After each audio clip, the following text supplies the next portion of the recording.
Hey YouTube! So I'm going to start on this cull a little bit.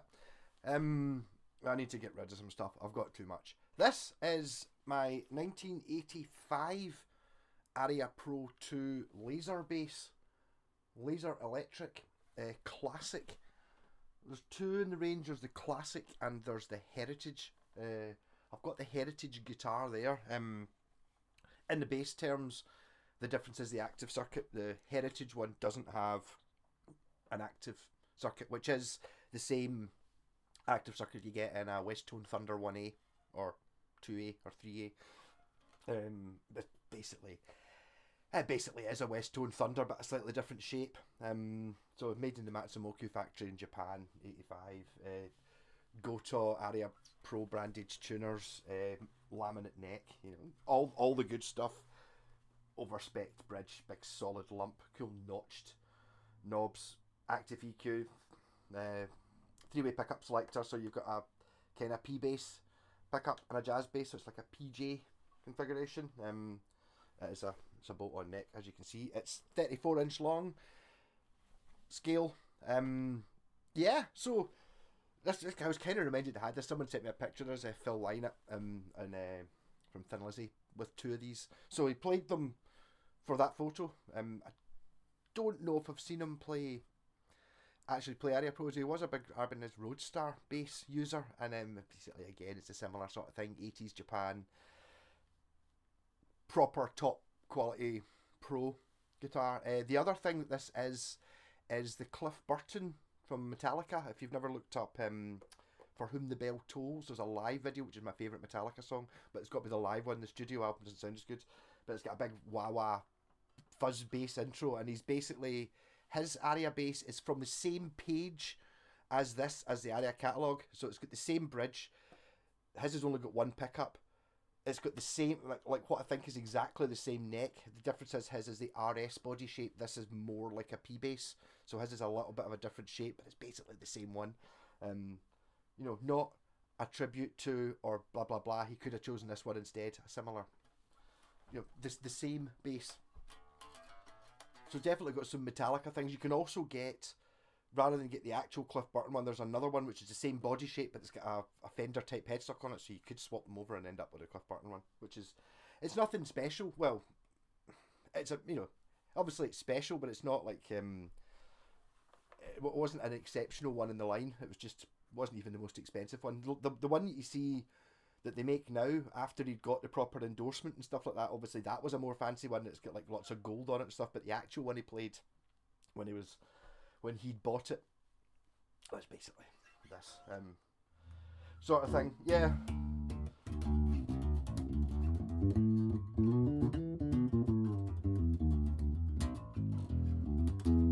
So the way I'm looking at it is, it's basically a West Tone Thunder. I have a West Tone Thunder. The West Tone Thunder I have has been painted by my friend, and he's an artist, and it looks a bit special, so I'll keep that one. This one's just black. Not a huge fan of, but you can see the problem here. I'm wearing a black t-shirt and you can't really see the bass, which is, you know, if you want to be understated, I don't want to be understated. I want to be neon pink and stuff.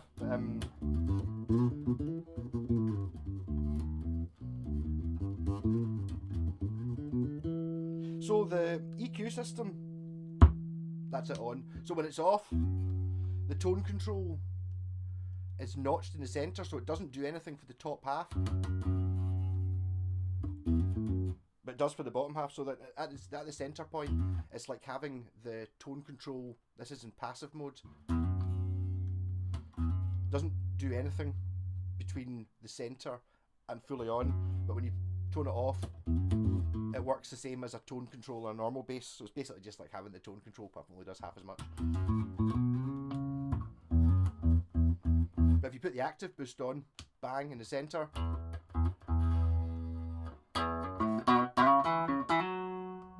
and if you pull it down, it's an active bass boost. So I mean, there's a huge amount of play.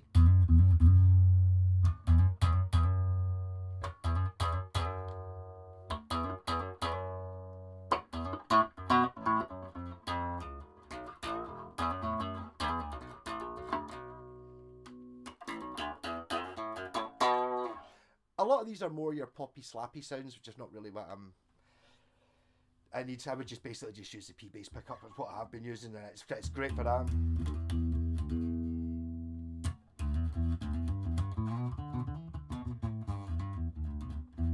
So it just goes again. It's just the quality of the 80s Japanese stuff. Is just through the roof. Really, compare it to, you're looking up at American ones to get something of this quality if you were going to buy it new.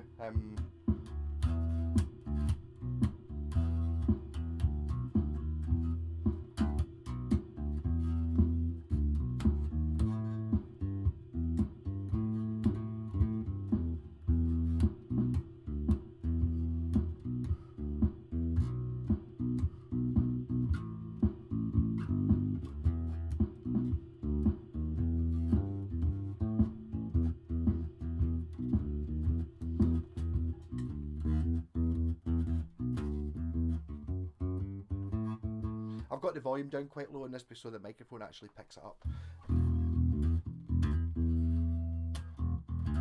Go for passive mode.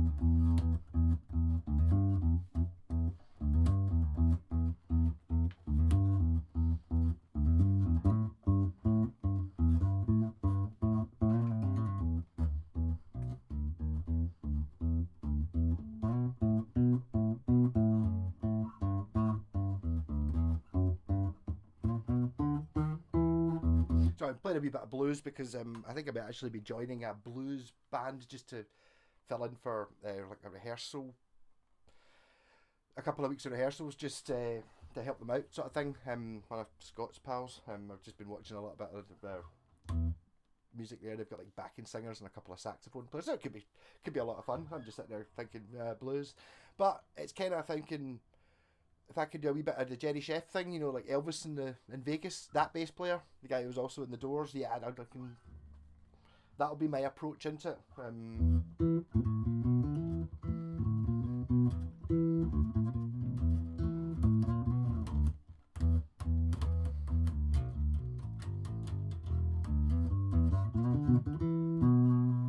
And this bass would do absolutely fine for it. But as I said, I'm going to sell this. I should sell the guitar as well. I mean, it got to the point I was like, when I reminded, that's right, I've got one of them. That. It's not on. It's not on having guitars like that. And also when I was looking, I was like, I'll get the guitar out as well. And then I was thinking, does it have a tremolo on it? And I have no idea.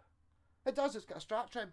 But it's like, sitting there and it's like, when I was looking at the bag, I was like, up here, I have no concept of whether this has it's a hardtail or a trem. So obviously I don't use it enough. I don't use this enough either. I don't need it. I've got the Thunder, which is basically the same bass, and ultimately I only really need a P bass anyway. So I mean the bridge pickup.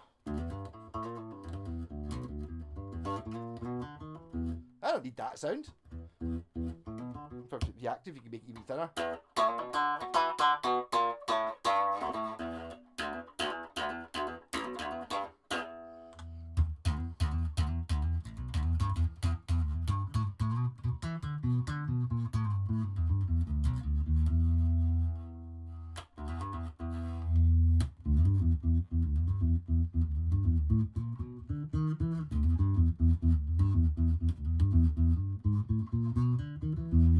So quite a rare one. If you're after basically a really good quality pro level bass that's going to cost you the same as like a Squier one or something, but it's miles better. I mean, I do really rate the Squier P basses are really good.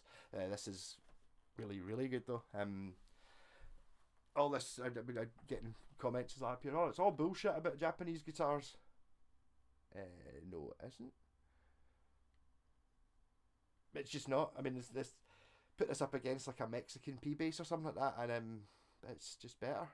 It's not really. They're just like everything's just a wee bit better. It's not like absolutely, oh my god, it's so much better because like a real American Fender P bass isn't, oh my god, so much better than a Mexican one. It's just, every bit is that much better. So overall, it's that much better. Yeah. Kind of sits in there. So I mean, you've just got all quality stuff. I mean, even when it comes down to just things like, the type of rosewood it's made of, you don't get guitars with this type of rosewood anymore. It's too expensive to make it. So I mean, to get a fretboard like that on a bass, you're up at thousands of pounds. You get a rosewood fingerboard, but not a quality of this level. And in fact, it's a multi-lam neck as well, which is obviously the way to go with something this huge. The headstock's a little bit bizarre as well. It's got the batwing headstock on it. That's the rarer ones have that. And as far as I'm aware, this guitar was only made in 1985. I could only find one Japanese brochure with it in it, where it's got this one and this, and this is the classic. So there's this, and then there's the heritage bass, which is exactly the same, but without the active. It runs on two 9-volt batteries. Without the active, and then there's a guitar, which is there's just one. You don't get that's the heritage. There is no classic, so that's it. There's 3 in the range, and it's a bit interesting shape wise. You can't see it because it's black. It's not it's just sort of trying to put it in front of somewhere you can actually see the shape of it. Not so easy when you're wearing black and you got a black bass there. They're trying to notice as much of the fingerprints as possible. So it's kind of just a P bass, really, isn't it? Sort of. Balance is great. It's got a decent weight to it. It's not pure super heavy. Basically a proper pro level bass. So buy this. If you're looking for doing any sort of home recording or something like that, you've got thousands. You've got Gibsons and Fenders and all that. Guitars, and you should really have a bass for your recording. Buy this, and it's the same quality level as your Gibsons and Fenders, apart from it doesn't have the desirable make on it. Also been very rare. I mean, I don't know if I think I have seen one or two for sale before, but like one or two, not like in years. Maybe one will come up once a year, something like that. If you're looking on eBay all the time, something. They only made them for a year, so they don't kick about that much. There's lots of other Aria Pros that you get. That are very highly sought after, especially the SB 800, the one that John Taylor from Duran Duran uses, which is again in the same catalogue, just a slightly different shape, but it's the desirable one. They go for thousands of pounds, but new, it was the same price as this. It's just that one has this Duran Duran thing going on about it, therefore it's worth £1,000. I just kind of continue on. The Westone Thunder they did the same with the guitars as well, and the bass. It was like they were coming out with a guitar or a bass that was it was more expensive than the cheapest one you could get, but it was a significant chunk less than like a Fender or a Gibson was, and it was better quality than, it was the same quality as, or if you're going back to 1986 or 1985, Gibson and Fender weren't exactly producing the highest quality stuff. So these were actually better than them at the time, and they cost less. So that's why they sold. It's just they don't have the star power. People go, oh, Jaco Pastorius paid a Fender, so anything less than a Fender isn't good enough. And it's like, yeah. So I kind of don't want to play this for very much. I don't want to get too attached to it, because the problem with these things is, you pick them up and play them and it's really good, and then once you've been playing it for half an hour, you go, oh, it's really good. And it is. It's just whether the look is exactly your thing. For me, I don't really like black guitars very much. If it had been yellow or something, it might have shunted out the Thunder. But in all honesty, it's the same as a Thunder. Slightly different shape here and here, but everything else is a Westone Thunder. Same factory, same time, probably made by the same people to the same ridiculously high quality standards. So, for sale, Facebook Marketplace on this. If you want it posted, I can post it, but you'll have to send me a label because my printer doesn't work. I've got a box for it, I just can't I can't print out a label to send it, annoyingly.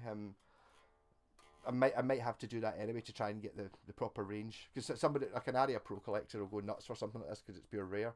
I'm really just pricing it as, oh, you need a good quality bass. You know, I mean, how much is an Epiphone Thunderbird? And don't even think about saying this is like an Epiphone Thunderbird. It's like it's 10 times better than that, and it's like, see, an Epiphone EBO 100 times better than an Epiphone EBO. Straight up, unarguably. Those are just particularly bad guitars. It's not 10 times better than a Squier P bass. It's maybe twice as good as a Squier P bass, but not. But it's a lot better than the Epiphone Thunderbird. It's a lot better. It's a lot better than an EBO. It also does things that I don't really need. I don't need the active tone circuits. All the trebly sounds are. I played a Sabbath band. I don't even really. I just need the tone control. If the tone control was broken and wedged fully on, I would kind of be able to survive. I don't need. I don't need treble. I don't need this pickup either. I know that the PJ setup's really popular for popping and slapping and stuff, which I can't do anyway. So it does that as well. But just for myself as a P bass, leave it in the neck position. Perfect. That's all I need. Could use it. I was going to use it in the Sabbath band, but I've got to sell some of them. I can't keep all of them. There's no point in having, especially when it comes down to, it's like, getting sent a photo on Facebook and then going, oh, I've got one of them. That shouldn't be a case. That shouldn't be a thing. It should be, oh, that's my bass. It's not my bass. There's too many. I've got too many.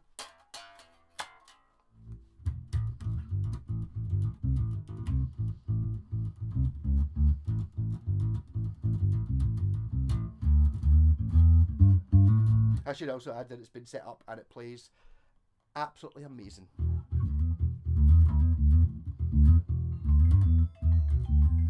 So think about it being like, if you bought a Mexican P-Bass new, right, and then paid £100 to get it set up, and then put it in a fight with us, it would probably not lose by as much as if you just picked. If you pick a Mexican P-Bass off the rack and played it, there's no fight in it at all. Not slagging off Mexican P-Basses, they're great, but greater. Right, enough rambling. Rock on, buy this bass. I need the money to get my car fixed.